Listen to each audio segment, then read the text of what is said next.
Shalom. Welcome to our study on Daniel, Visions and Dreams of the End Times. Shalom. Daniel தன்னுடைய தரிசனம் சொப்பனம் குறித்த இந்த மூன்றாவது பகுதியினுடைய படிப்புக்கு உங்களை நாங்கள் வருகின்ற வரவேற்கிறோம். This is part 3 of our study.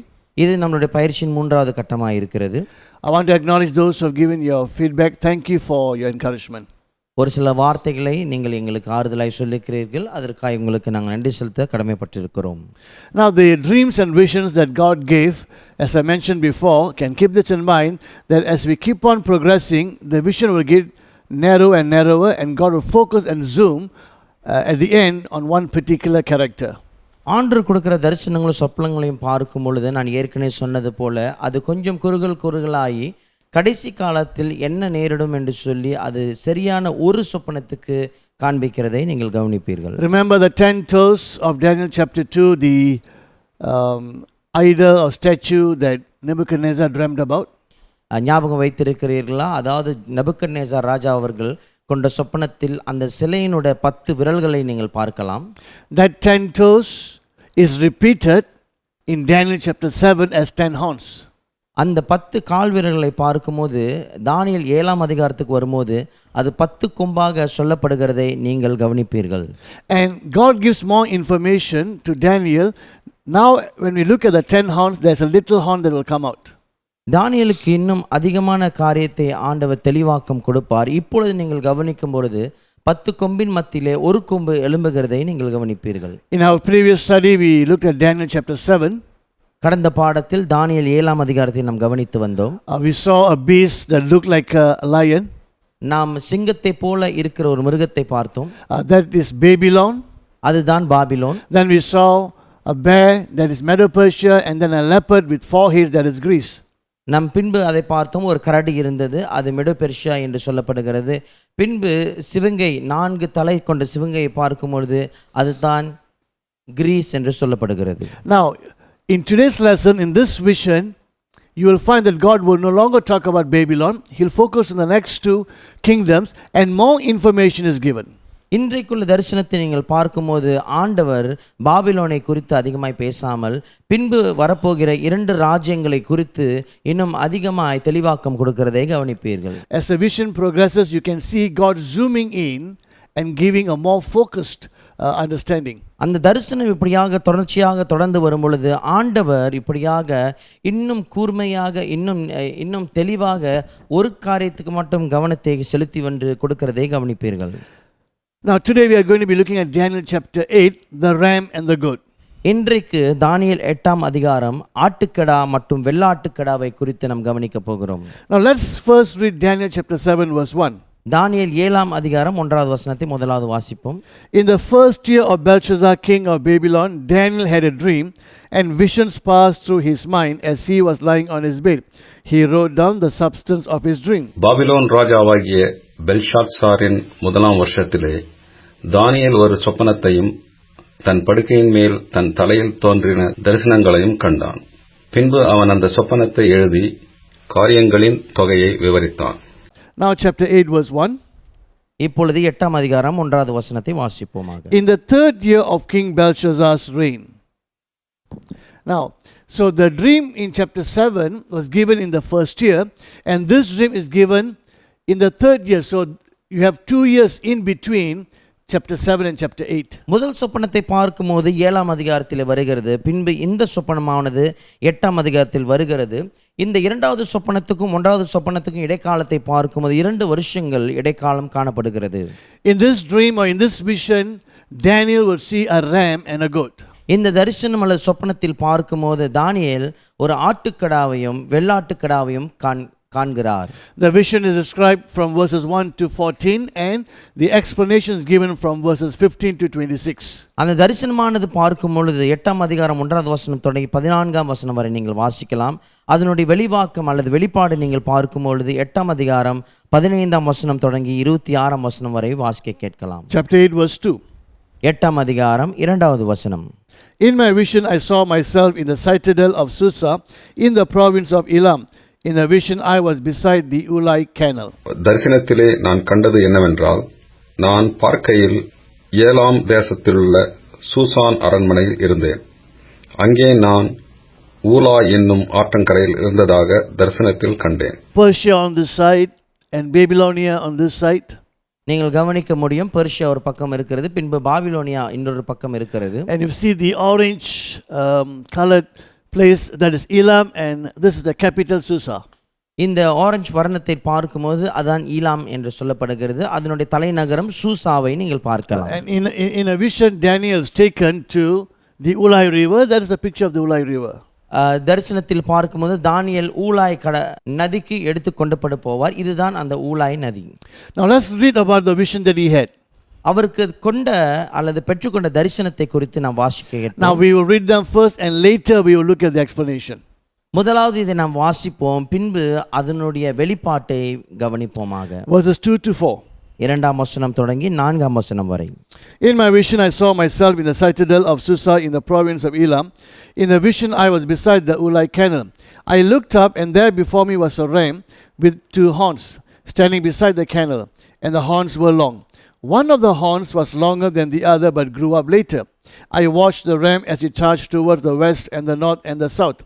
No animal could stand against him, and none could rescue from his power. He did as he pleased and became great. தரிசனத்திலே நான் கண்டது என்னவென்றால், நான் பார்க்கையில் ஏலாம் தேசத்திலுள்ள சூசான் அரண்மனையில் இருந்தேன். அங்கே நான் ஊலா என்னும் ஆற்றங்கரையில் இருந்ததாக தரிசனத்தில் கண்டேன். நான் என் கண்களை ஏறெடுத்து பார்த்தேன். இதோ 2 கொம்புகளுள்ள ஒரு ஆட்டுக்கடா ஆற்றிற்கு முன்பாக நின்றது. அதன் 2 கொம்புகளும் உயர்ந்தவர்களாயிருந்தது. ஆகிலும் அவைகளில் ஒன்று மற்றதை பார்க்கிலும் உயர்ந்திருந்தது.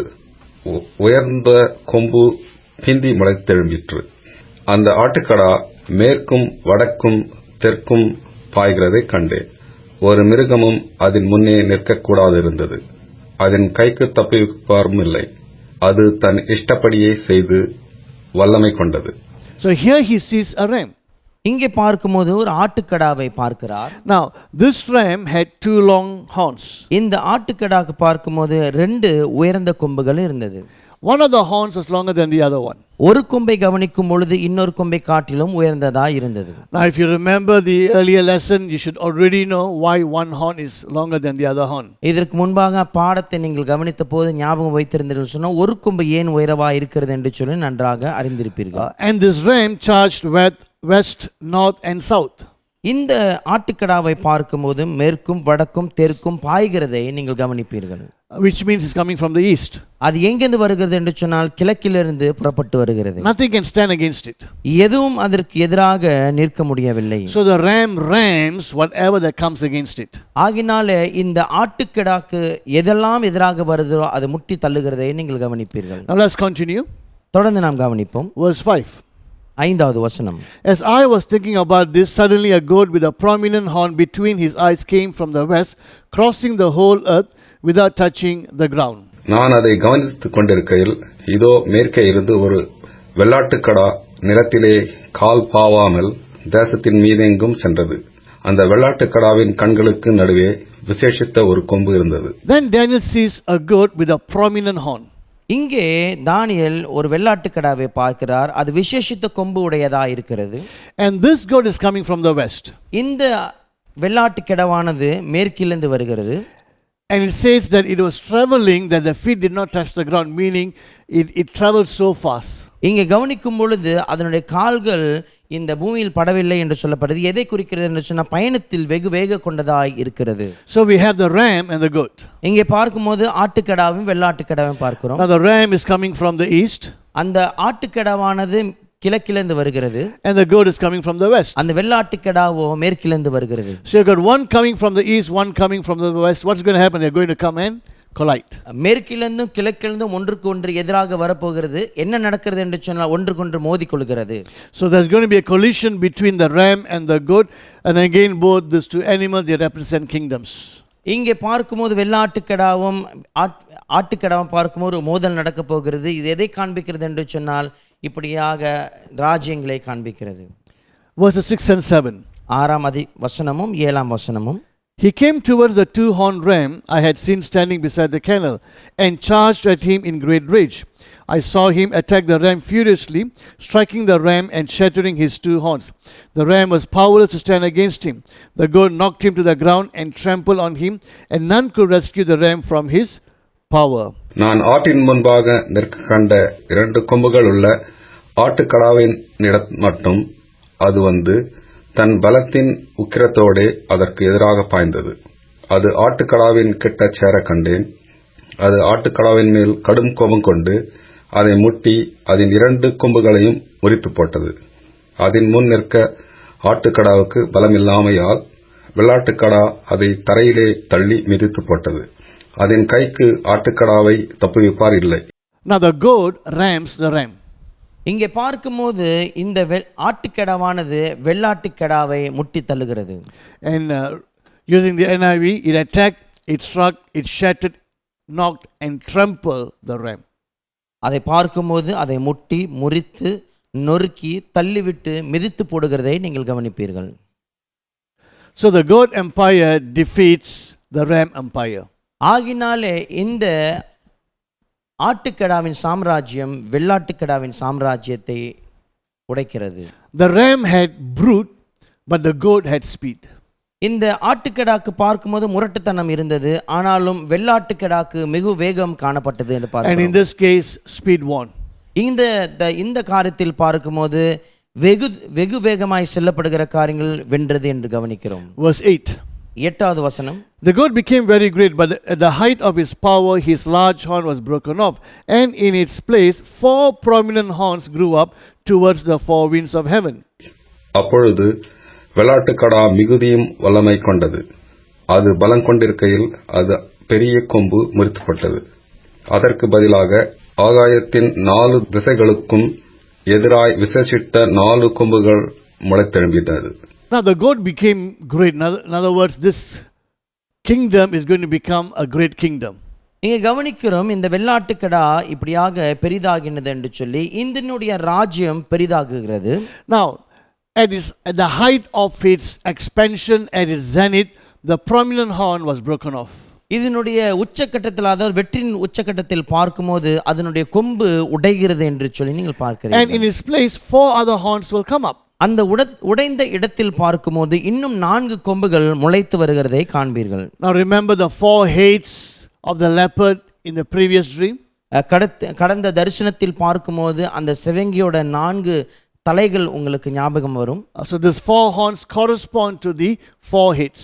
இந்த 4 கொம்பானது அந்த 4 தலைக்கு ஒப்பாக இருக்கிறது. Verses 9 to 12. 9ஆம் வசனம் தொடங்கி 12ஆம் வசனம் வரை. Out of one of them came another horn, which started small but grew in power to the south and to the east and towards the beautiful land. It grew until it reached the host of the heavens. And it threw some of the starry host down to the earth and trampled on them. It set itself up to be as great as the prince of the host. It took away the daily sacrifice from him, and the place of his sanctuary was brought low. Because of rebellion, the hosts of the saints and the daily sacrifice were given over to it. It prospered in everything it did, and truth was thrown down to the ground. அவைகளில் ஒன்றிலிருந்து சின்னதான ஒரு கொம்பு புறப்பட்டு தெற்குக்கும் கிழக்குக்கும் எதிராகவும் சிங்காரமான தேசத்துக்கு நேராகவும் மிகவும் பெரியதாயிற்று. அது வானத்தின் சேனை பரியந்தம் வளர்ந்து அதன் சேனையாகிய நட்சத்திரங்களில் சிலவற்றை பூமியிலே விழப்பண்ணி அவைகளை மிதித்தது. அது சேனையினுடைய அதிபதி பரியந்தமும் தன்னை உயர்த்தி அவரிடத்திலிருந்து அன்றாட பலியை நீக்கிற்று. அவருடைய பரிசுத்த ஸ்தானம் தள்ளுண்டது. பாதகத்தி நிமித்தம் அன்றாட பலியோடு கூட சேனையும் அதற்கு ஒப்புக் கொடுக்கப்பட்டது. அது சத்தியத்தை தரையிலே தள்ளிற்று. அது கிரியை செய்து அனுகூலமடைந்தது. Now out of the 4 divisions, out of the 4 horns, out of the 4 divisions, a little horn will come up. இங்கே 4 பகுதி அல்லது 4 கொம்பில் மத்தியிலிருந்து பார்க்கும் பொழுது ஒரு கொம்பு உயர்ந்து வருகிறது. Remember we saw a little horn in chapter 7? நாம் 7ஆம் அதிகாரத்தில் சின்ன கொம்பு என்று சொல்லி நாம் வாசித்தோம். And here we read about the little horn again. இங்கே மீண்டுமாக அந்த சின்ன கொம்பை குறித்து வாசிக்கிறோம். And God, as I said, as God is zooming in the prophecy, more information will be given identifying this little horn. ஆண்டவர் இந்த தரிசனத்துக்கு இப்படியாக தெளிவாக்கம் கொடுக்கிறபடினாலே இந்த கொம்பை குறித்து இன்னும் அதிகமான காரியங்கள் நமக்கு உரைக்கப்படுகிறதை கவனிப்பீர்கள். Now he starts small. In other words, unnoticed, but then he will grow strong and he'll grow powerful. சின்னதாக முதலாவது ஆரம்பித்து அதாவது யாருக்கும் தெரியாமல் இருக்கிறதை போல ஆரம்பித்தது, பின்பு ஒரு வலுவான காரியமாய் அது வளர்ந்து வருகிறது. Now he grew in power towards the south, east and the beautiful land. அது இப்படியாக தெற்குக்கும் கிழக்குக்கும் சிங்காரமான தேசத்திற்கும் வல்லமையாக எழும்பினது என்று சொல்லி கவனிக்கிறோம். Now what is the beautiful land? இந்த சிங்காரமான தேசம் என்று சொல்லப்படுகிற இடம் எது? Okay, let's read Ezekiel 20, let's read verse 6 and 15. எசேக்கியேல் 20ஆம் அதிகாரம் 6வது வசனமும் 15வது வசனமும் வாசிக்க கேட்போமாக. On that day I swore to them that I would bring them out of Egypt into a land I had searched out for them, a land flowing with milk and honey, the most beautiful of all lands. Verse 15. Also with uplifted hand I swore to them in the desert that I would not bring them into the land I had given them, a land flowing with milk and honey, most beautiful of all lands. Now, நான் அவர்களை எகிப்து தேசத்திலிருந்து அழைப்பேன் என்றும் அவர்களுக்காக நான் பார்த்து வைத்ததும் பாலும் தேனும் ஓடுகிறதும் எல்லா தேசங்களின் சிங்காரமுமான தேசத்திலே அவர்களை கொண்டு வந்து விடுவேன் என்றும் அந்நாளிலே ஆணையிட்டு, நான் வாக்குத்தத்தம் பண்ணினதும் பாலும் தேனும் ஓடுகிறதும் எல்லா தேசங்களின் சிங்காரமாயிருக்கிறதுமான தேசத்திலே அவர்களை கொண்டு வந்து விடுவதில்லை என்று வனாந்தரத்தில் ஆணையிட்டேன். when you read this passage as well as if you read the other passages, இந்த வசனத்தையும் மற்ற வசனங்களையும் நீங்கள் வாசிப்பீர்கள் என்று சொன்னால், I've listed Jeremiah 3:19, Malachi 3:12, Daniel 11:41. இங்க வசனத்தை பார்க்கும்போது எரேமியா 3:19, மல்கியா 3:12, பின்பு தானியேல் 11ஆம் அதிகாரம் 41வது வசனத்திலும் நீங்கள் கவனிக்கலாம். Israel is the beautiful land. Israel தான் அந்த சிங்காரமான தேசம். So the little horn will also conquer, if you like, or he will step into Israel. ஆகினாலே இந்த சின்ன கொம்பானது இஸ்ரவேலுக்கும் கடந்து அதை இப்படியாக கைப்பற்றும். And we read that he threw some of the starry hosts down and trampled them. இங்கே பார்க்கும்போது நட்சத்திரங்கள் சிலவற்றை இப்படியாக கீழே தள்ளி அதை மெதிக்கிறதையும் நீங்கள் கவனிப்பீர்கள். Now this is a vision. இது ஒரு தரிசனமாக இருக்கிறது. The starry host is not referring to the sun, the moon or the stars. நட்சத்திரங்கள் என்று சொல்லும் பொழுது அந்த சூரியன், சந்திரன் இவைகளை குறித்து, கிரகங்களை குறித்து சொல்லவில்லை. Cannot be angels. அது தேவதூதராகவும் இருக்க முடியாது. The Antichrist, if you remember in chapter 7, the Antichrist will oppress the saints for 3.5 years. நீங்கள் கவனித்திருப்பீர்கள் என்று சொன்னால் 7ஆம் அதிகாரத்தில் அந்தி கிறிஸ்து வந்து இப்படியாக பரிசுத்தவான்களை 3 வருஷ காலமாக துன்புறுத்துவான் என்று சொல்லி, Some of them will fall away. ஒரு சில ஆட்கள் மரித்து போவார்கள். Now, I won't get into it right now, but in one of the other sessions that we will be looking at, we will spend more time focusing on this little horn, and then we will see the number of saints that will fall. இது குறித்து நம்ம இப்பொழுது அதிகமாய் கவனிக்க போகிறதில்லை. ஆனாலும் அடுத்து வரும் பாடத்தில் இந்த அந்தி கிறிஸ்து என்ன செய்ய போகிறான், பின்பு எத்தனை பரிசுத்தவான்கள் விழுவார்கள் என்று சொல்லி நாம் கவனிக்க போகிறோம். Now he will try to make himself equal with the Prince of Hosts, that is the Lord Jesus. அவன் இப்படியாக சேனையின் அதிபதியோடு அவன் சரியான நிலைமைக்கு அவன் கொண்டு வந்து வைப்பான். யார் என்று சொன்னால் அதுதான் இயேசு கிறிஸ்துவுக்கு. It says it will take away the daily sacrifice from the prince. The Old Testament had the morning and evening sacrifice, so the daily sacrifice will be taken away.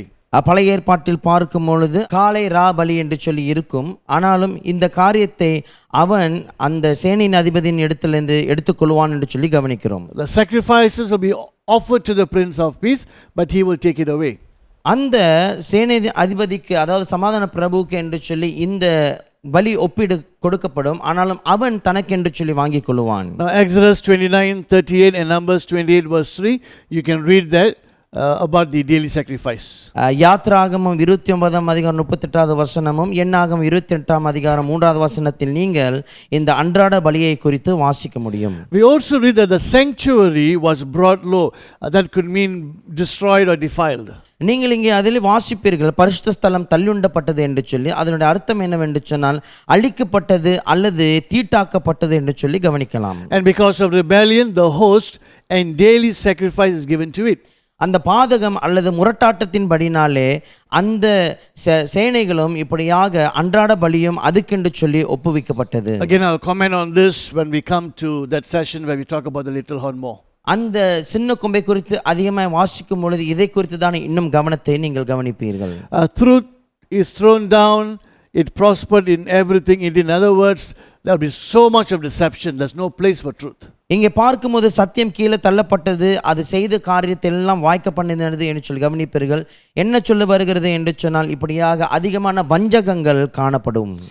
When he oppresses the saints and when he goes against Israel, he's going to go against all those who stand for the truth. He's going to pull down truth as much as he can. பரிசுத்தவான்களை எதிர்த்து அதே சமயத்தில் இஸ்ரவேலை இப்படியா அவன் தாக்கும் பொழுது யாரெல்லாம் உண்மைக்கென்று நிற்கிறார்களோ அவர்களையும் அழித்து போடுவான் என்று சொல்லி நீங்கள் கவனிக்கலாம். Now in verses 13 and 14, 13வது வசனமும் 14வது வசனத்தில் கவனிக்கும் பொழுது, Then I heard a holy one speaking, and another holy one said to him, How long will it take for the vision to be fulfilled? The vision concerning the daily sacrifice, the rebellion that causes desolation, and the surrender of the sanctuary, and of the host that will be trampled underfoot. He said to me, It will take 2,300 evenings and mornings, then the sanctuary will be reconsecrated.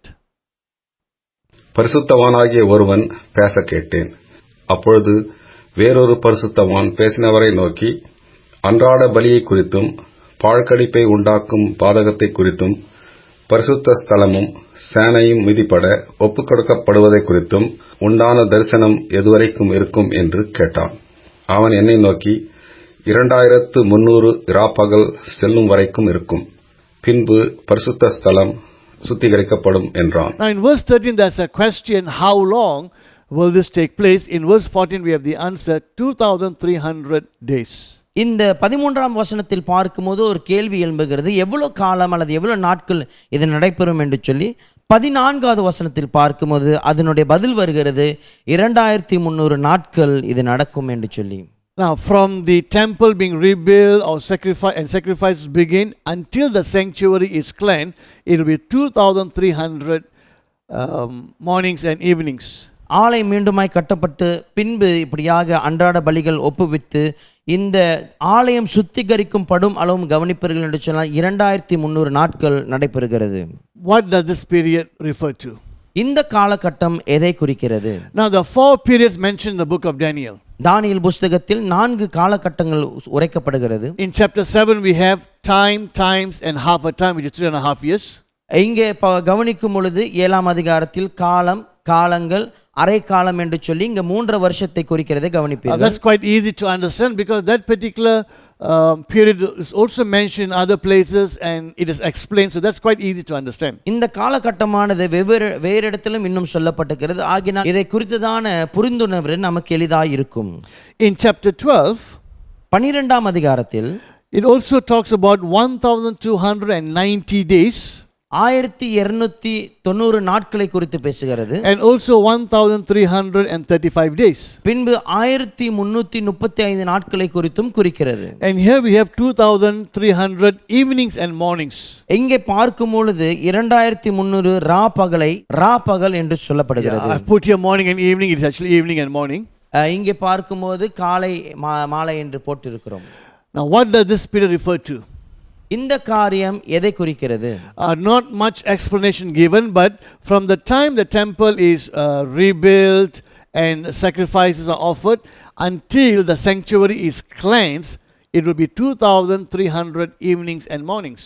இங்கே அதிகமான உரை நமக்கு கொடுக்கப்படவில்லை. ஆனாலும் இந்த ஆலயம் கட்டப்பட்ட நாட்களிலிருந்து அது சுத்திகரிக்கும் நாட்கள் வரைக்கும் இப்படியாக 2300 நாட்கள் ஆகும் என்று சொல்லப்பட்டிருக்கிறது. Now why will the sanctuary need to be cleansed? If you remember earlier, the little horn will defile the sanctuary. உங்களுக்கு ஞாபகம் இருக்கும் என்று சொன்னால் அந்த சின்ன கொம்பானது ஆலயத்தை தீட்டுப்படுத்தும் என்று சொல்லி கவனிக்கிறோம். Which also suggests that there will be a temple at the time of the Antichrist. இது என்ன காண்பிக்கிறது என்று சொன்னால் அந்தி கிறிஸ்துவின் ஆட்சியிலே அது ஆலயம் காணப்படும் என்று சொல்லப்படுகிறது.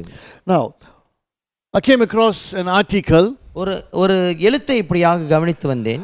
And the author surveyed 66 prominent scholars who wrote on prophecy. தீர்க்க தரிசனத்தை குறித்து இப்படியாக 66 தேர்ச்சி பெற்றவர்கள் எழுதியிருக்கிறார்கள். இதை குறித்து ஒரு ஆள் எழுதியிருக்கிறார். Now this 66 writers are from AD 430. இந்த 66 எழுத்தாட்கள் பார்க்கும் பொழுது 430 வருஷத்திலிருந்து and 1781. 1781 வருஷம் வரைக்கும் எழுதியிருக்கிறார். That's the reason why this writer he focused only on that period. காரணம் உண்டு ஏன் இந்த எழுத்தாளர் இந்த காலகட்டத்தை மட்டும் கவனித்து எழுதி வருகிறார் என்று சொல்லி. Now he wanted to see what was their comment on this 2300 days. இந்த 2300 நாட்களை குறித்து இவர்கள் என்ன சொல்லி வருகிறார்கள் என்று சொல்லி இதை கவனிக்கிறார். Now 21 writers believe that this should be turned into years. In other words, 2300 years. 21 எழுத்தாட்கள் இப்படியாக இது வருஷங்களாக மாற்ற வேண்டும், அதாவது 2300 வருஷமாய் சொல்லப்பட வேண்டும் என்று சொல்லி சொல்லுகிறார்கள். 3 writers took this as literal days. 3 எழுத்தாட்களை பார்க்கும்போது இது மெய்யாகவே நாட்கள் தான் என்று சொல்லி எழுதியிருக்கிறார்கள். 6 writers say that this days point to the final end of the world. 6 எழுத்தாட்களை பார்க்கும்போது இந்த நாட்களை பார்க்கும்போது உலகத்தின் கடைசி, அதாவது முடிவை குறித்து சொல்லப்படுகிறது என்று சொல்லுகிறார்கள். One writer said that this is actually 1150 days. ஒரு எழுத்தாளர் சொல்லுகிறார் இப்படியாக இது 1150 நாட்கள் தான் என்று சொல்லுகிறார். 35 writers did not comment on all at all. 35 எழுத்தாட்களை பார்க்கும்போது இதை குறித்து எதுவும் சொல்லவில்லை. So you see various understanding regarding 2300 evenings and mornings. இந்த 2300 ராப்பகலை குறித்து வெவ்வேறு அர்த்தம் அல்லது புரிந்துணர்வு இருக்கிறதை நீங்கள் கவனிப்பீர்கள். So this is a difficult period to understand. ஆகினால இந்த காலகட்டத்தை நீங்கள் புரிந்து கொள்ள வேண்டும் என்று சொல்ல கொஞ்சம் கடினமானது தான். Now do we take this as literal days, 2300 days? இது 2300 நாட்கள் என்று சொல்லி நாம் அப்படியாக நாட்களாக எண்ண வேண்டுமா? In fact, evening and morning is a Jewish idiom meaning day. ராப்பகல் என்று சொல்லும்போது எபிரேயருடைய புரிந்துணர்வு ஒரு நாளை குறிக்கிறது. Remember Genesis, evening and morning the first day, evening morning the second day, so referring to 2300 literal days. ஆதியாகமத்தில் நீங்கள் பார்க்கும்போது ராப்பகல் என்று சொல்லும்போது ஒரு நாள் என்று சொல்லுது. இங்கே 2300 நாட்களை குறிக்கப்படுகிறதை நீங்கள் கவனிப்பீர்கள். Some say no, mornings and evenings together totals 2300. சில ஆட்கள் சொல்லுவார்கள் இந்த பகல் என்று சொல்லி ஒன்றாக இணைத்து பார்க்கும்போது 2300 நாட்கள் என்று சொல்லுவார்கள். Therefore, if you want to convert that into days, you have to divide by half, so that it is actually 1150 days. ஆகினாலே இதை நீங்கள் ஒரு நாளாய் கொண்டு வர வேண்டும் என்று சொன்னால் நீங்கள் இப்படியாக அதை வகுத்து 1260 நாட்களாய் நீங்கள் இதை பார்க்க வேண்டும். Some take this as 2300 years. சில ஆட்களை பார்க்கும்போது இது 2300 வருஷம் என்று சொல்லுகிறார்கள். Now there was a Baptist preacher by the name of William Miller. William Miller என்கிற ஒரு பேப்டிஸ்ட் போதகர் இருந்தார். Now he took this as 2300 years. அவர் இந்த காரியத்தை 2300 வருஷமாகும் என்று சொல்லி எடுத்துக்கொண்டார். And so he calculated, or he started from 457 BC. ஆகினாலே கிபி 457 ஆண்டிலிருந்து இந்த கணக்கை அவர் எடுத்து வருகிறார். Because he believes what is called Daniel's 70 weeks, which you will study in the next session. Daniel's 70 weeks, he believed that starts from 457. தானியேல் 70 வாரம் என்று சொல்லும் பொழுது கிபி 457 இந்த வருஷம் ஆரம்பிக்கிறது என்று சொல்லி அவர் நினைக்கிறார். And so he calculated and he predicted that Jesus will come back in 1843. அவர் இந்த கணக்கை எடுத்து இயேசு கிறிஸ்து மீண்டுமாக 1840 ஆண்டில் வந்து விடுவார் என்று சொல்லி அவர் கணக்கிட்டார். Now William Miller's predictions, his preaching on the end times was very well known and many people actually believed him. William Miller அவர்களுடைய போதனைகளும் அதே சமயத்தில் அவருடைய பாட கற்றுக் கொடுக்கிறதை பார்க்கும்போது ஒரு பேர் பெற்றதாய் இருந்தது. Historians estimate that between 50,000 to 100,000 Americans believed him. சரித்திரவாதிகள் இப்படியாக சொல்லுகிறார்கள் ஏறக்குறைய 50,000 1 லட்சம் ஆட்கள் வரைக்கும் அவரை நம்பினார்கள் என்று சொல்லி. Now considering the population of America at that time, which was 9 million, அமெரிக்காவுடைய இப்படியாக குடியிருப்பினுடைய ஜனத்தொகை பார்க்கும்போது 90 லட்சமா இருந்தது. 100,000 will be slightly more than 1% of the population. 1 லட்சம் என்று சொல்லும் பொழுது அந்த ஜனத்தொகையில 1% தான் அல்லது 1% கொஞ்சம் கூடையாக இருந்தது. Well, 1843 came and Jesus did not come. 1843 வந்தது, ஆனாலும் இயேசு கிறிஸ்து வரவில்லை. So readjusted the calculation, then it was 1844. மீண்டுமாய் அந்த கணக்கை சரிப்படுத்தினார். பின்பு 1844 என்று சொல்லி அவர் சொன்னார். Well, Jesus did not come as he predicted. அவர் சொன்னது போல இயேசு கிறிஸ்து அன்றியும் வரவில்லை. It's called the great disappointment. அது சொல்லும் பொழுது ஒரு பெரிய ஒரு துக்கமான ஒரு காரியம் என்று சொல்லலாம். Sadly, some of them even left the faith. துக்கமான காரியம் என்னவென்று சொன்ன சில ஆட்கள் தங்கள் விசுவாசத்தை விட்டு இடைநிறுத்தினார்கள். The danger of giving a false hope about the coming of Christ is very dangerous because people can lose their hope. தவறான நம்பிக்கை அல்லது இயேசு கிறிஸ்துவின் வருகை குறித்து தவறான நம்பிக்கை கொடுக்கும் பொழுது ஜனங்கள் இப்படியாக விசுவாசத்தை விட்டு இடறி போக வாய்ப்பு உண்டு. There is still one group that still holds on and believes that William Miller was correct. இன்னும் சில ஆட்கள் இருக்கிறார்கள், ஒரு சில குறிப்பிட்ட ஆட்கள் வில்லியம் மில்லர் சொன்ன காரியம் சரிதான் என்று சொல்லி They said, oh well, he was correct, but it's not the coming of the Lord, it is cleansing of the sanctuary.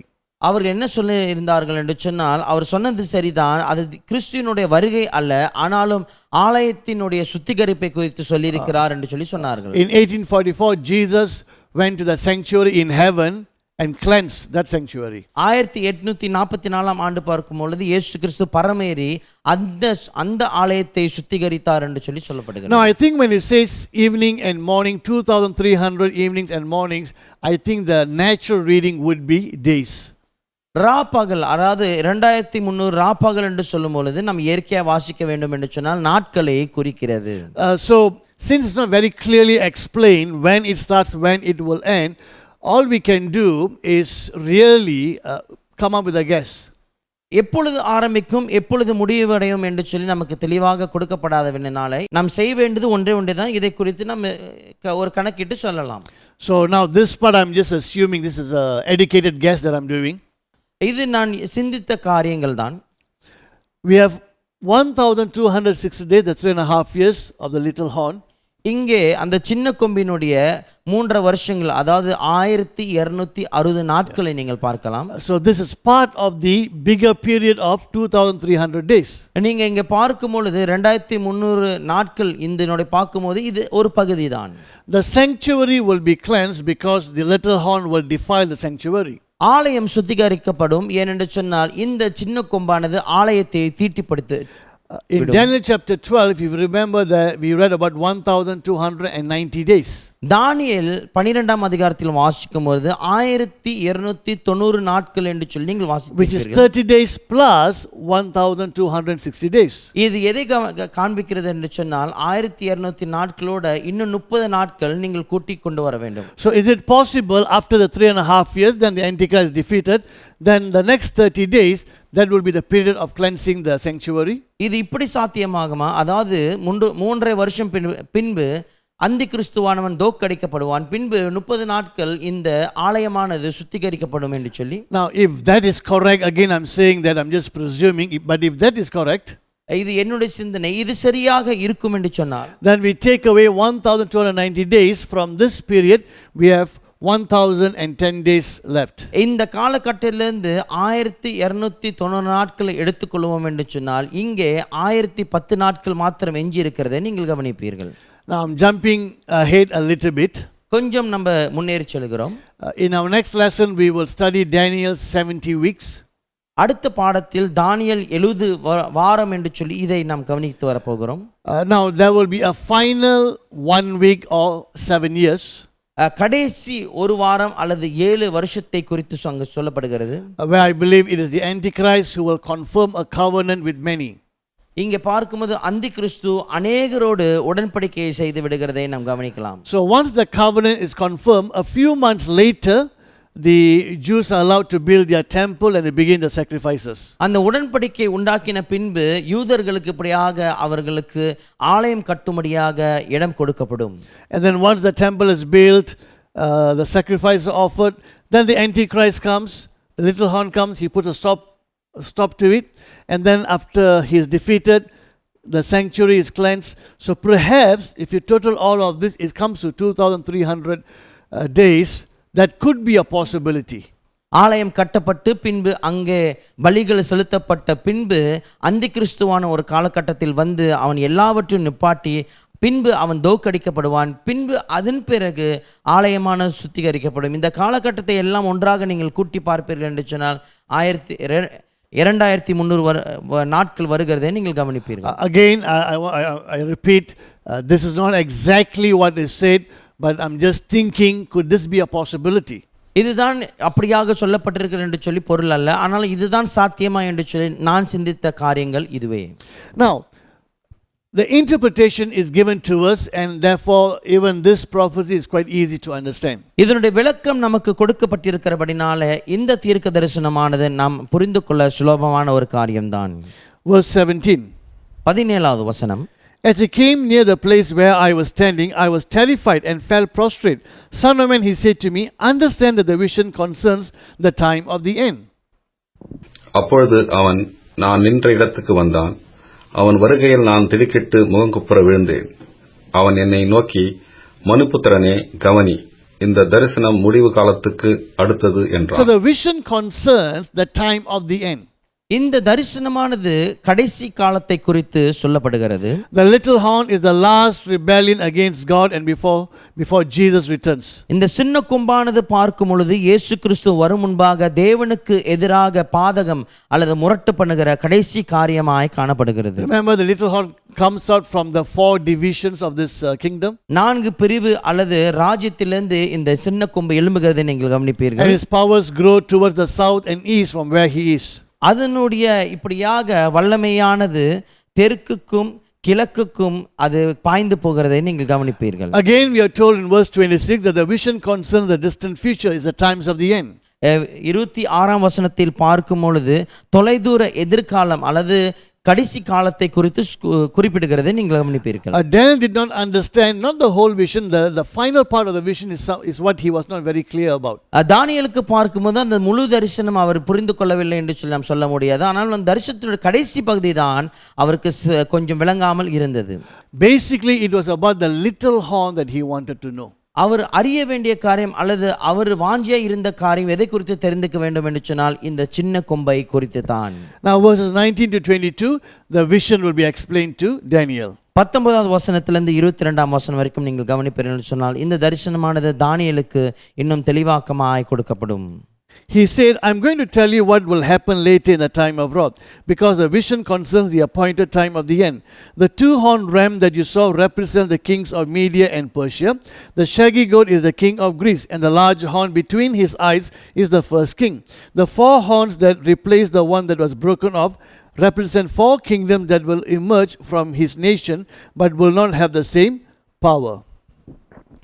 இதோ கோபத்தின் முடிவு காலத்திலே சம்பவிப்பதை உனக்கு தெரிவிப்பேன். இது குறிக்கப்பட்ட முடிவு காலத்துக்கு அடுத்தது. நீ கண்ட 2 கொம்புள்ள ஆட்டுக்கடா மேதியா பெர்சியா தேசங்களின் ராஜாக்கள். ரோமமுள்ள அந்த வெள்ளாட்டுக்கடா கிரேக்கு தேசத்தின் ராஜா. அதன் கண்களுக்கு நடுவே இருந்த பெரிய கொம்பு அதன் முதலாம் ராஜா. அது முறித்து போன பின்பு அதற்கு பதிலாக 4 கொம்புகள் எழும்பினது என்னவென்றால், அதன் ஜாதியிலே 4 ராஜ்யங்கள் எழும்பும். ஆனாலும் அவனுக்கு இருந்த வல்லமை அவைகளுக்கு இராது. Daniel is told what the ram with 2 horns represent. தானியேலுக்கு இப்படியாக 2 கொம்புள்ள ஆட்டுக்கடா இது எது என்று சொல்லி சொல்லப்பட்டிருக்கிறது. This will be the Medo-Persian kingdom. இதுதான் மேடோ பெர்சியாவின் ராஜ்யம். One horn was higher than the other horn. ஒரு கொம்பானது இன்னொரு கொம்பை காட்டிலும் உயரமாய் இருந்தது. Remember the bear raised on one side? உங்களுக்கு ஞாபகம் இருக்கிறதா? அந்த கரடியானது ஒரு பக்கம் தூக்கி இருந்தது. Because Persia is a stronger part than Media. பெர்சியாவை பார்க்கும்போது மீதியாவை காட்டிலும் இன்னும் வலுவாய் காணப்பட்டது. The next is Greece. பின்பு பார்க்கும் பொழுது கிரீஸ் வருகிறது.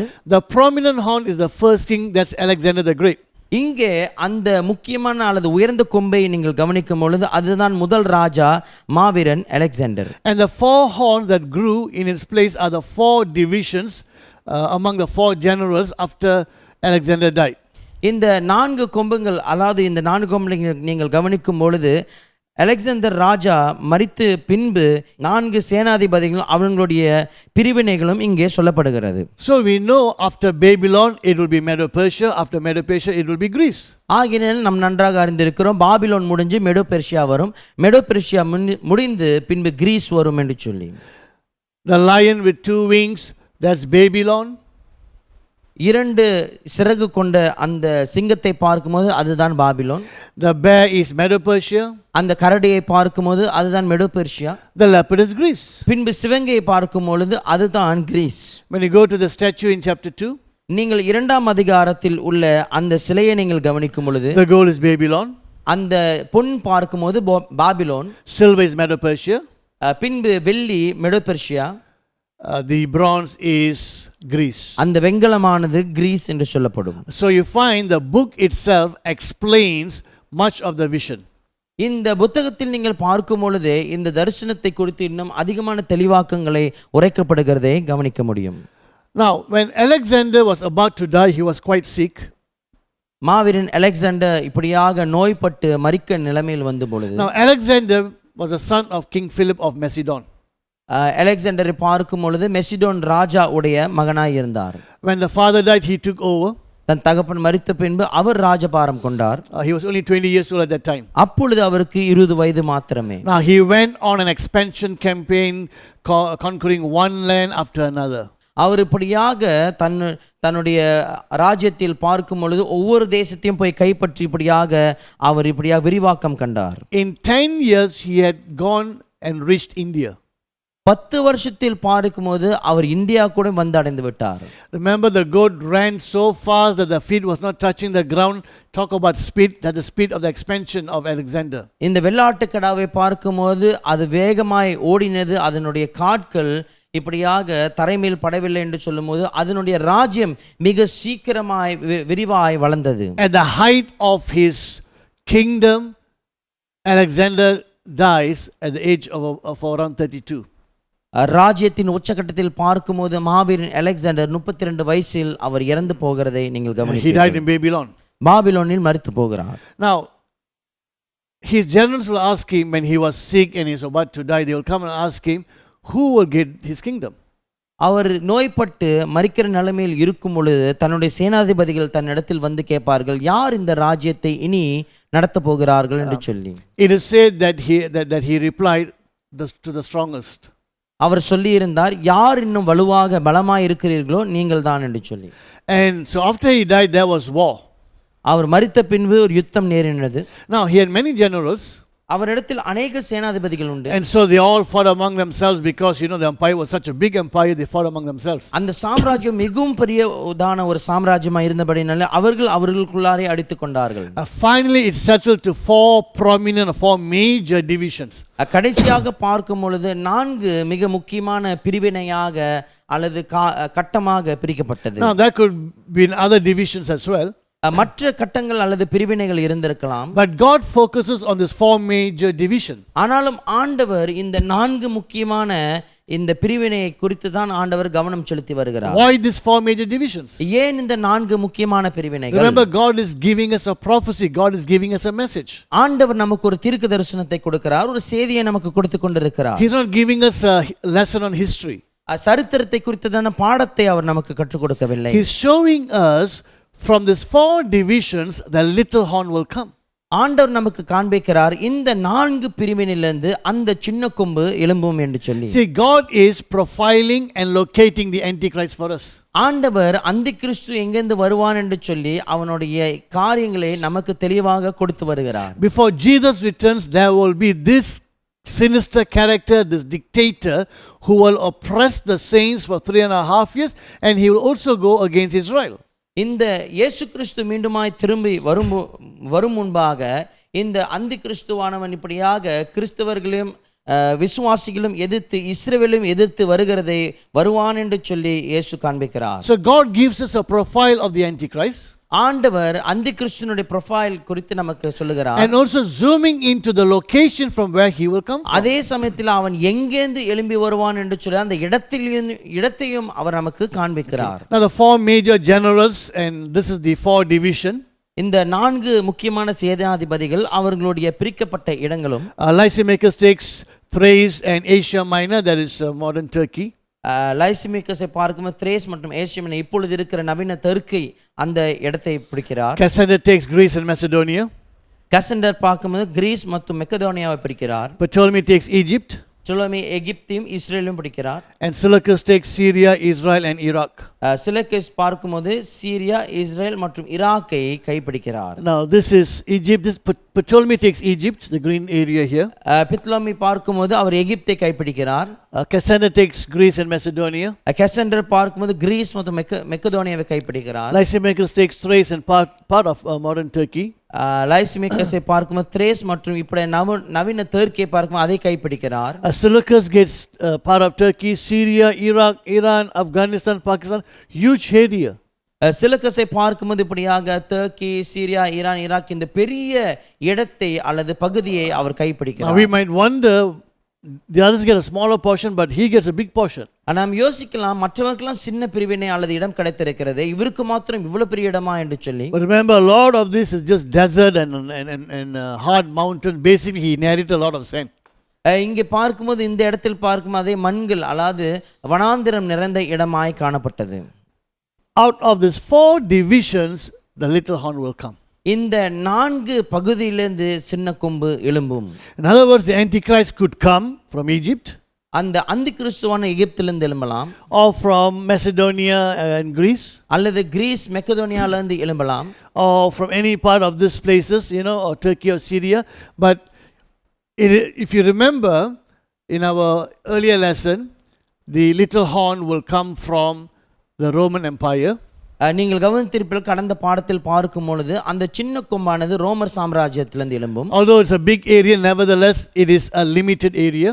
அது பெரிய ஒரு இடமாய் காணப்பட்டாலும் ஆனாலும் குறுகலாக்கப்பட்ட இடமாய் தான் இருக்கிறது. Now we have 4 divisions, and out of this 4 divisions, from one area the Antichrist will come. So God is zooming in to the location of the Antichrist. இங்கே 4 பிரிவினைகள் அல்லது பிரிக்கப்பட்ட இடங்கள் இருக்கிறது. இந்த இடத்திலிருந்து தான் ஒரு இடத்திலிருந்து அந்தி கிறிஸ்து எழும்பி வருவான் என்று சொல்லி ஆண்டவர் குறுக்கலாக நமக்கு இன்னும் பார்வைக்கு கொண்டு வருகிறார். In the coming lessons we will find God will zoom even more and locate the precise area or location where the Antichrist will come from. அடுத்த பாடத்தில் கவனிப்போம், ஆண்டவரானவர் இப்படியாக இந்த அந்தி கிறிஸ்து எங்கிருந்து வருவான் என்று சொல்லி தெளிவாக்கமான அந்த குறிப்பிட்ட இடத்தை காண்பிக்கிறதை நீங்கள் கவனிப்பீர்கள். Verses 23 to 25. 23ஆம் வசனம் தொடங்கி 25ஆம் வசனம் வரை. In the latter part of their reign, when rebels have become completely wicked, a stern-faced king, a master of intrigue, will arise.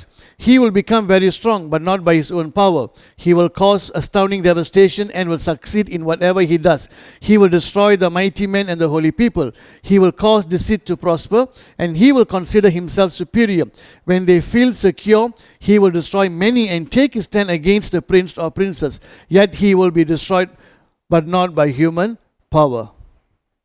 அவர்களுடைய ராஜ்யபாரத்தின் கடைசி காலத்திலேயோ வென்றால், பாதகருடைய பாதகம் நிறைவேறும்போது மூர்க்க முகமும் சூதான பேச்சுமுள்ள சாமர்த்தியமான ஒரு ராஜா எழும்புவான்.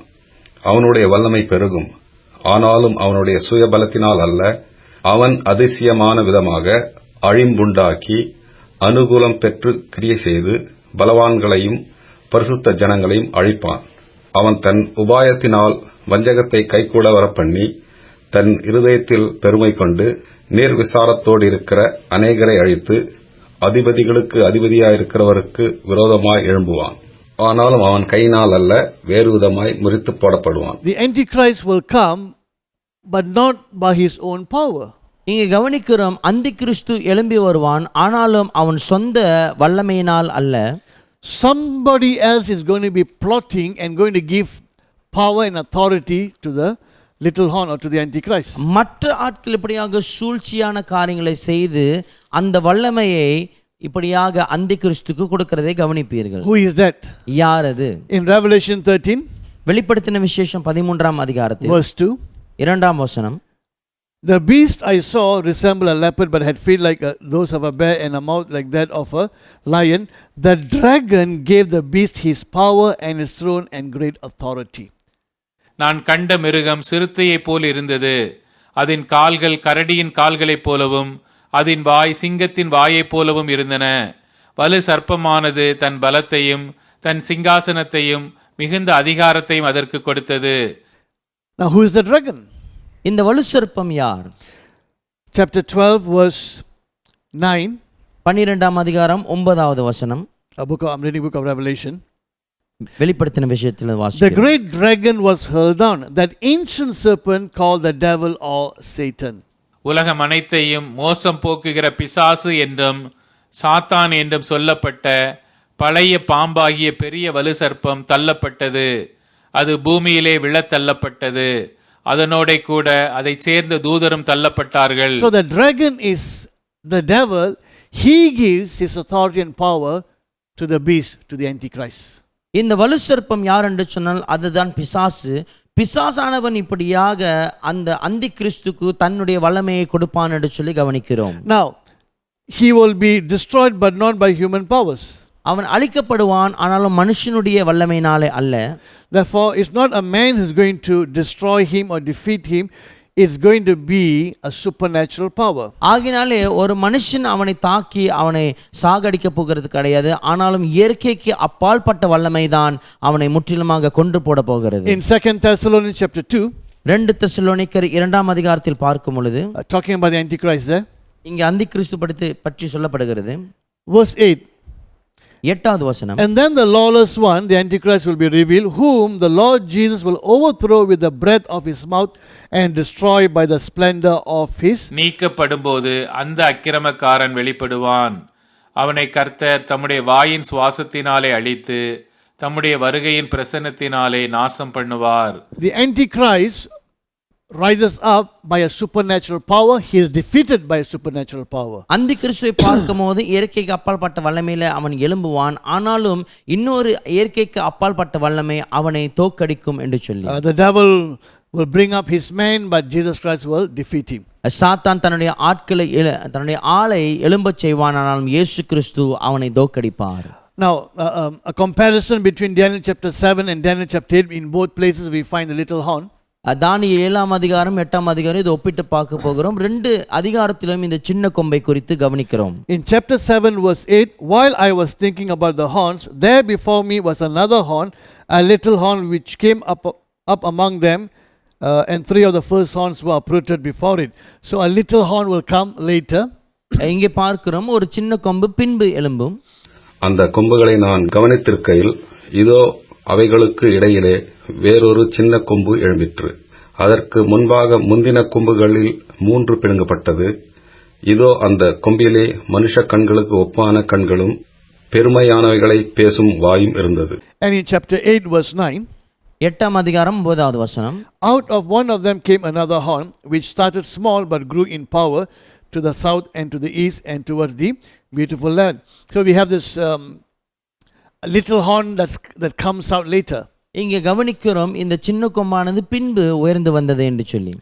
In chapter 7 verse 21, 7ஆம் அதிகாரம் 21வது வசனம். as I watched, this horn was waging war against the saints and defeating them. நீண்ட ஆயுசுள்ளவர் வருமட்டாகவும் நியாய விசாரிப்பு உன்னதமானவருடைய பரிசுத்தவான்களுக்கு கொடுக்கப்பட்டு பரிசுத்தவான்கள் ராஜ்யத்தை சுதந்திரித்துக் கொள்ளும் காலம் வருமட்டாகவும். In chapter 8 verse 10, 8ஆம் அதிகாரம் 10வது வசனம். it grew until it reached the host of heavens, and it threw some of the starry host down to the earth and trampled on them. அது வானத்தின் சேனை பரியந்தம் வளர்ந்து அதன் சேனையாகிய நட்சத்திரங்களில் சிலவற்றை பூமியிலே விழப்பண்ணி அவைகளை மிதித்தது. So we find chapter 7 and chapter 8 what the little horn does. So both are referring to the same person. இந்த 7ஆம் அதிகாரத்தையும் 8வது அதிகாரத்தையும் பார்க்கும்போது இந்த சின்ன கொம்பானது என்ன செய்தது என்று சொல்லி நாம் கவனிக்கிறோம். இது ரெண்டையும் பார்க்கும்போது ரெண்டையும் ஒரே ஆட்களை காண்பிக்கிறது. Now some of the things that we read about the little horn, many think that this is referring to a man called Antiochus Epiphanes. இந்த சின்ன கொம்பை வாசிக்கும் பொழுது ஆன்டியோகஸ் எபிஃபேனஸ் என்கிற நபரை குறித்து சொல்லுகிறது என்று சொல்லி பார்க்கிறோம். If you remember the 4 divisions, இந்த 4 பிரிவினைகளை உங்களுக்கு ஞாபகம் இருக்கும் என்று சொன்னால், after the Grecian period, அந்த கிரேஸ் காலகட்டத்துக்கு பின்பு Israel was ruled over by the Egyptian side, Ptolemy.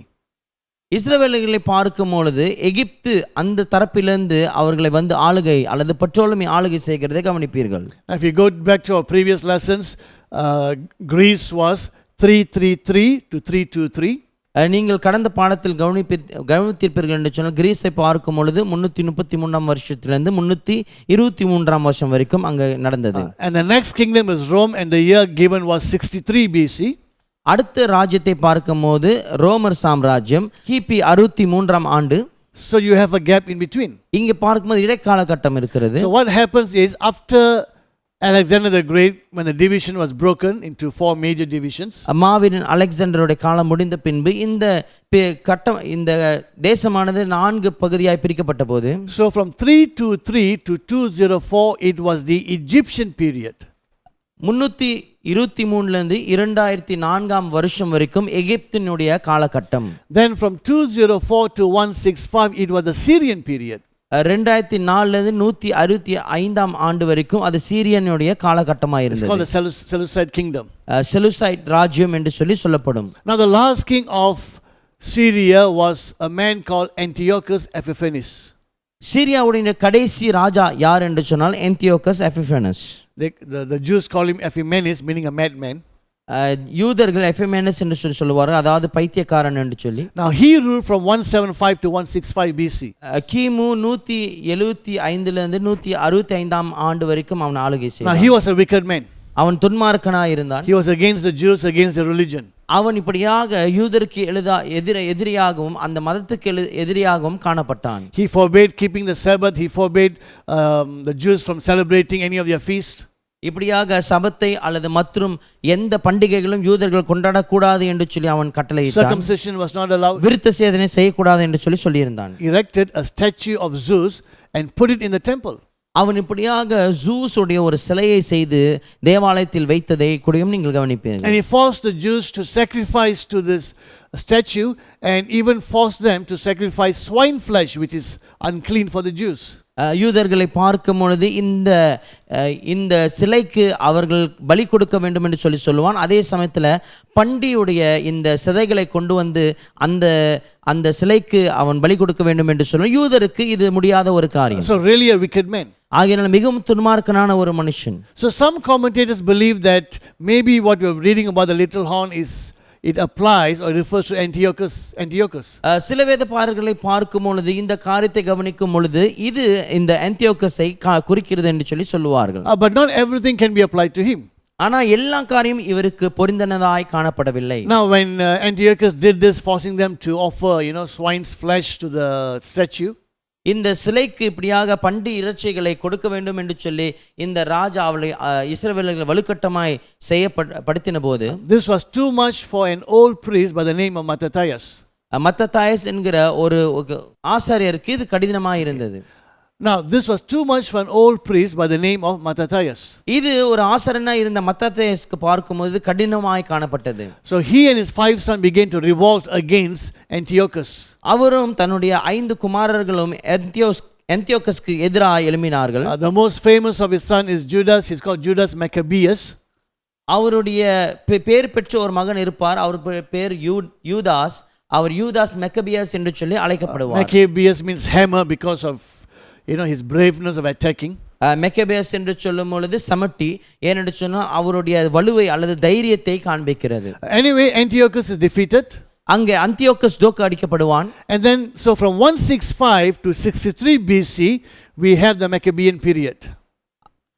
கிமு 165ஆம் ஆண்டிலிருந்து 63ஆம் வரைக்கும் இங்கே மெக்கபியன் காலகட்டம் என்று சொல்லி நாம் சொல்லுவோம். Then 63 Pompey comes and Rome takes over. பின்பு 63ஆம் வருஷத்தில் போம்பே வருகிறான். ரோமர் சாம்ராஜ்யம் எழும்பி பின்பு ஆட்சி புரிகிறது. Okay, so although in some areas and some aspects some of the things can be applied to Antiochus, not everything can be applied to him. சில காரியங்களை பார்க்கும் பொழுது இந்த ஆந்தியோகஸ்க்கு பொருந்தினதாய் இருக்கலாம், ஆனால் எல்லா காரியமும் அவனுக்கு தான் பொருந்தினது என்று சொல்லி நாம் சொல்ல முடியாது. Okay, so the little horn will be defeated by supernatural power. Antiochus was not. So this is referring to the Antichrist. ஆகினாலே இந்த சின்ன கொம்பானது இயற்கைக்கு அப்பால் பட்ட வல்லமையினாலே தோற்கடிக்கப்படும். ஆகினாலே இது அந்தியோகஸாய் இருக்க முடியாது. Now a couple of things before we conclude. நான் முடிக்கிற முன்பாக ஒரு சில காரியங்கள். There are a couple of things in book of Daniel which is sort of a type or a shadow of what will take place in the book of Revelation. தானியேல் புத்தகத்தை நீங்கள் பார்க்கும்போது வெளிப்படுத்தின விசேஷத்தில் நடக்க போகிற சில காரியங்களை முன்பாகவே குறிக்கிறதை நீங்கள் கவனிப்பீர்கள். In Daniel chapter 3 verses 1 to 6. தானியேல் 3ஆம் அதிகாரம் 1ஆம் வசனம் தொடங்கி 6ஆம் வசனம் வரை. King Nebuchadnezzar made an image of gold 90 feet high and 9 feet wide and set it up on the plain of Dura in the province of Babylon. He then summoned the satraps, prefects, governors, advisors, treasurers, judges, magistrates, and all the other provincial officials to come to the dedication of the image he had set up. So the satraps, prefects, governors, advisors, treasurers, judges, magistrates, and all the other provincial officials assembled for the dedication of the image that King Nebuchadnezzar had set up and stood before it. Then the herald loudly proclaimed, "This is what you are commanded to do, O peoples, nations, and men of every language. As soon as you hear the sound of the horn, flute, zither, lyra, harp, pipes, and all kinds of music, you must fall down and worship the image of gold that King Nebuchadnezzar had set up. Whoever does not fall and worship will immediately be thrown into a blazing furnace."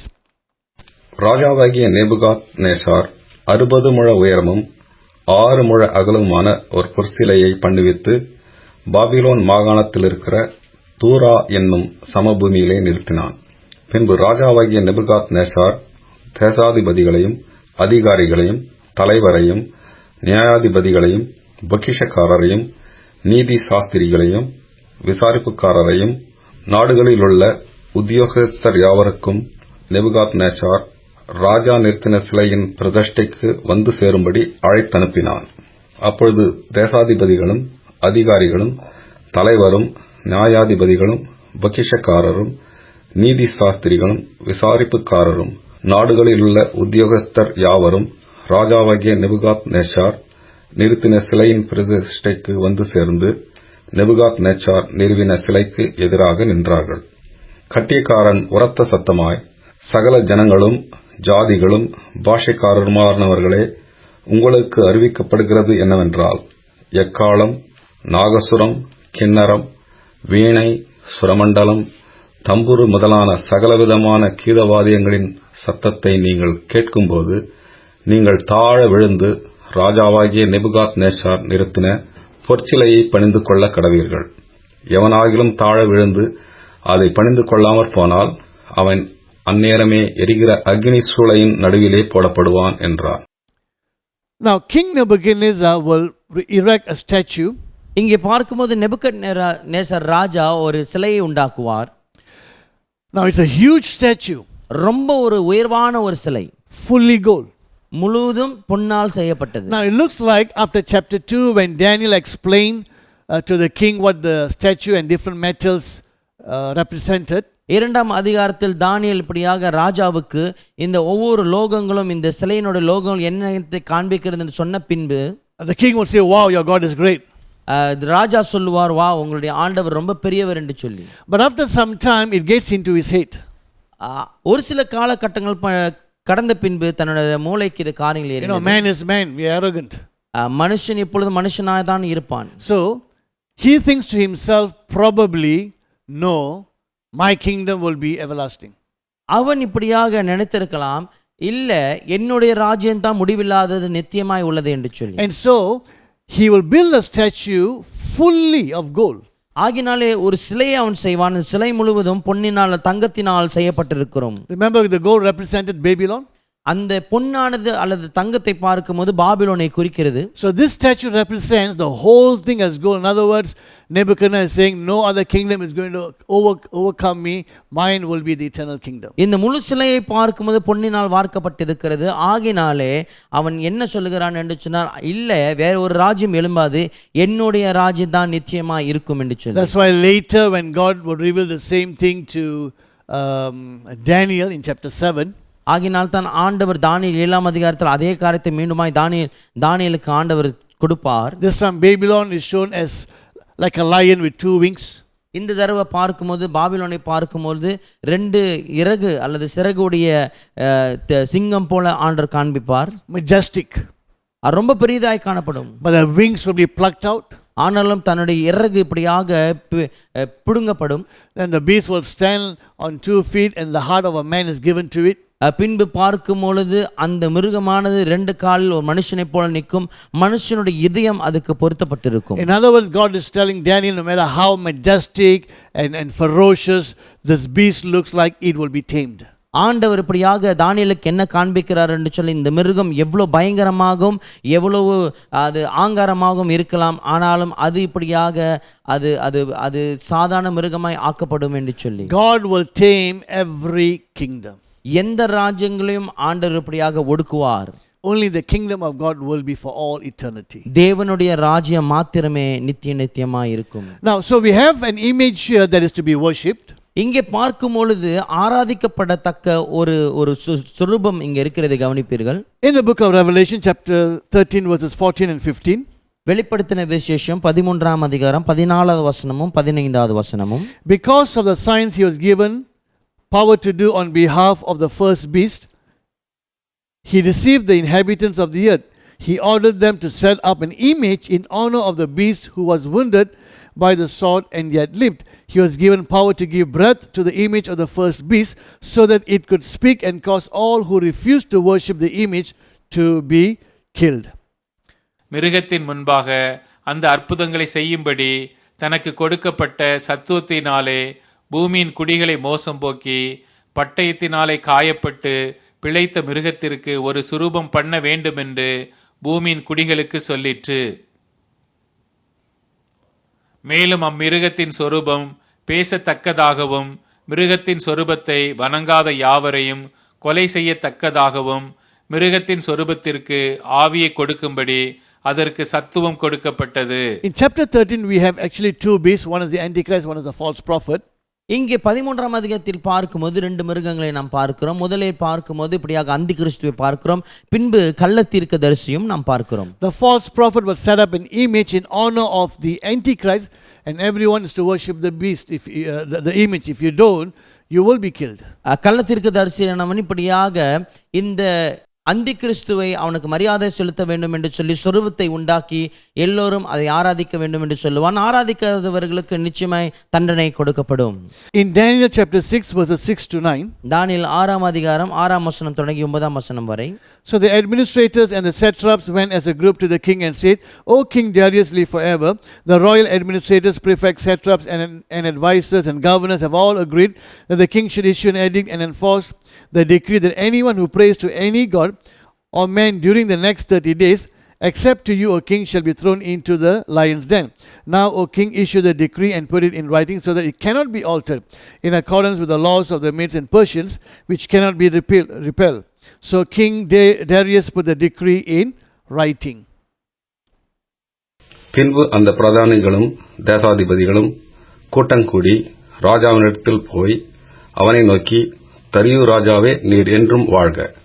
எவனாகிலும் 30 நாள் வரையில் ராஜாவாகிய உம்மை தவிர எந்த தேவனையானாலும் மனுஷனையானாலும் நோக்கி யாதொரு காரியத்தை குறித்து விண்ணப்பம் பண்ணினால் அவன் சிங்கங்களின் கெபியிலே போடப்பட ராஜா கட்டளை பிறப்பித்து உறுதியான தாக்கீது செய்ய வேண்டும் என்று ராஜ்யத்தினுடைய எல்லா பிரதானிகளும் தேசாதிபதிகளும் பிரபுக்களும் மந்திரிமார்களும் தலைவர்களும் ஆலோசனை பண்ணி கொண்டிருக்கிறார்கள். ஆதலால் இப்போதும் ராஜாவே, மேதியருக்கும் பெர்சியருக்கும் இருக்கிற மாறாத பிரமாணத்தின்படியே அந்த தாக்கீது மாற்றப்படாதபடி நீர் அதை கட்டளையிட்டு அதற்கு கையெழுத்து வைக்க வேண்டும் என்றார்கள். அப்படியே ராஜாவாகிய தரியு அந்த கட்டளை பத்திரத்துக்கு கையெழுத்து வைத்தான். Here King Darius will issue an edict that only he is to be worshipped. இங்கே தரியு ராஜாவை பார்க்கும்போது ஒரு கட்டளை இடுவார், அவரை மாத்திரம் ஆராதிக்க வேண்டும் என்று சொல்லி. Of course, if you read the account, King Darius was actually set up. He only realized after issuing the decree. இந்த கட்டளை தொடுத்த பின்புதான் தாரியு ராஜா அறிந்து கொள்வார் அவரை ஆட்கள் பயன்படுத்தி விட்டார்கள் என்று சொல்லி. Nevertheless, we have here worshipping a man. இங்கே பார்க்கும் பொழுது மனுஷனை ஆராதிக்கிற ஒரு காரியங்களை காணப்படுகிறது. In Revelation 13 verse 8, வெளிப்படுத்தின விஷயம் 13ஆம் அதிகாரம் 8வது வசனம். all inhabitants of the earth will worship the beast, all whose names have not been written in the book of life belonging to the Lamb that was slain from the creation of the world. So we find sort of a shadow or a type that is fulfilled in the book of Revelation. இங்கே பார்க்கும் பொழுது வெளிப்படுத்தின விசேஷத்தில் நடந்த ஒரு காரியம் இப்படியாக மீண்டுமாய் நடக்கிறதை கவனிப்பீர்கள். We have the worship of an image, the worship of a man. இங்கே பார்க்கும்போது ஒரு சொர்பத்தின் ஆராதனை, பின்பு ஒரு மனுஷனின் ஆராதனை இங்கே கவனிக்கிறோம். When the little horn, when the Antichrist comes, something like this will also take place. அந்த சின்ன கொம்பு அந்தி கிறிஸ்து எழும்பி வரும் பொழுது இப்படிப்பட்ட ஒரு காரியங்கள் மீண்டுமாய் நடைபெறும். Okay. Now we have seen in this lesson two animals, the ram and the goat. இங்கே இந்த பாடத்தில் இப்படியாக ரெண்டு மிருகங்களை கவனித்திருக்கிறோம். ஒன்று ஆட்டுக்கடா, பின்பு ஒன்று வெள்ளாட்டுக்கடா. The ram is Medo-Persia, the goat is Greece. அந்த ஆட்டுக்கடாவை பார்க்கும்போது மெடோபெர்ஷியாவை காண்பிக்கிறது, வெள்ளாட்டுக்கடாவோ கிரீஸை காண்பிக்கிறது. And we saw that when Alexander, the prominent horn, when he is broken, when he dies, 4 major divisions will come. அந்த விசேஷ கொம்பு அலெக்சாண்டர் மாவீரன் மரித்த பின்பு 4 கட்டங்கள் அல்லது பிரிவினையாக பிரிக்கப்படுகிறது என்று சொல்லி நீங்கள் கவனிப்பீர்கள். And from one of those divisions, the Antichrist will come. அந்த 4 பிரிவினையிலிருந்து அந்தி கிறிஸ்து எழும்பி வருவான். In the chapters to come, or in the prophecies to come, or for us in the lessons to come, வருகிற தீர்க்க தரிசனம் அல்லது அதிகாரம் அல்லது நமக்கு வருகிற பாடத்தில் கவனிக்கும் பொழுது God will zoom and give us, and I'm going to give you the name of the country that I believe the Antichrist will come from.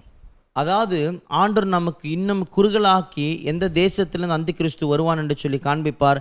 இதை அடுத்த பாடத்தில் உங்களுக்கு நான் சொல்ல விரும்புகிறேன். So if you really want to know which country will the Antichrist come from, stay tuned, because I'm going to name the country which I believe where the Antichrist will come from.